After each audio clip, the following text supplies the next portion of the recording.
Hello అస్సలం వాలేకుమ్ అందరికీ welcome back to my channel Shabana సత్ క్రేజీ వ్లాగ్స్. ఈరోజు అయితే గోధుమ పిండితో రోటీలు ఎలా చేయాలో చూసేద్దాం రండి. ఈ పుల్కాలు చాలా మెత్తగా ఉంటాయండి. దీనికి ఆయిల్ కూడా అంతగా వేయాల్సిన అవసరం లేదన్నమాట. రోటీ రౌండ్గా రావాలంటే ఎప్పుడన్నా సరే చూడండి, వీడియోలో చూపిస్తున్నట్టు ఇలా రౌండ్గా చేసుకోండి. మనకి పుల్కాలు అనేవి రౌండ్గా వస్తాయి. అలాగే నా వీడియోలు మీకు నచ్చితే ప్లీజ్ అండి సబ్స్క్రైబ్ చేయడం మాత్రం మర్చిపోకండి. చూడండి, ఇవి ఒకదానినొకటి అంటుకోకుండా దీని మీద కొద్దిగా పిండిని జల్లుకోండి. ఇప్పుడు మనం ఆల్రెడీ ఇలా రౌండ్గా చుట్టు పెట్టుకున్నాం కాబట్టి పుల్కాలు అనేవి రౌండ్గా వస్తాయండి. షేప్లెస్గా వస్తే చూడడానికి కూడా బాగోవన్నమాట.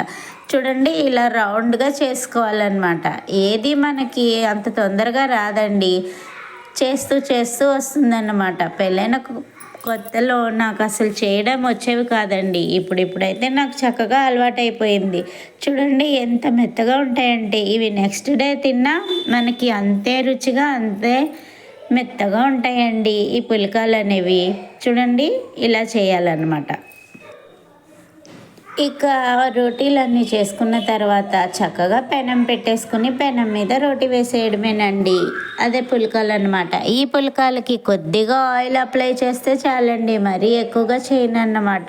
మరీ ఆయిల్ అప్లై చేయకుండా చేస్తే తినాలనిపించదండి. అందుకే కొద్దిగా ఆయిల్ అప్లై చేస్తానండి. చూడండి ఎంత మంచిగా పొంగుతాయంటే మనం పిండి కలిపే దాంట్లోనే ఉంటుందండి ప్రాసెస్ అంతా. గట్టిగా కలిపితే మనకి పుల్కాలు అనేవి గట్టిగా వస్తాయి అన్నమాట. చూడండి, కొద్దిగా ఆయిల్ అప్లై చేసి ఇలా చేత్తోనే చేసేస్తానండి. స్పూన్ అది యూస్ చేయను అన్నమాట.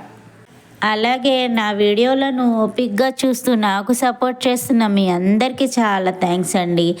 అంతేనండి, పుల్కాలు చాలా ఈజీ అండి చేయడం. కొద్దిగా పని ఎక్కువ ఉంటుంది కాబట్టి ఓపిక తెచ్చుకుంటే చాలా బాగుంటాయి అన్నమాట. మా వారికి మా పిల్లలకి కూడా ఈ పుల్కాలు అంటే చాలా ఇష్టం అండి. చేయడమే కొంచెం కష్టం అనిపిస్తూ ఉంటుంది నాకు.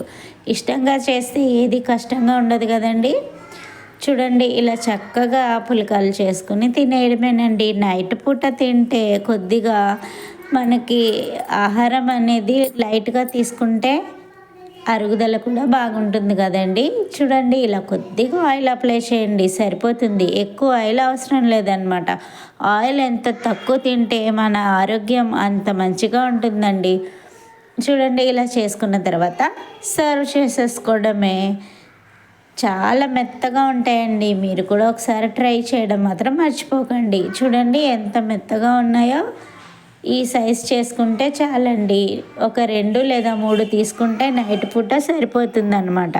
నేనైతే టమాటా కర్రీలోకి తీసుకున్నానండి. మా పిల్లలకి కూడా చాలా ఇష్టం. చూడండి, అప్పుడే మా పాప కూడా వచ్చేసింది.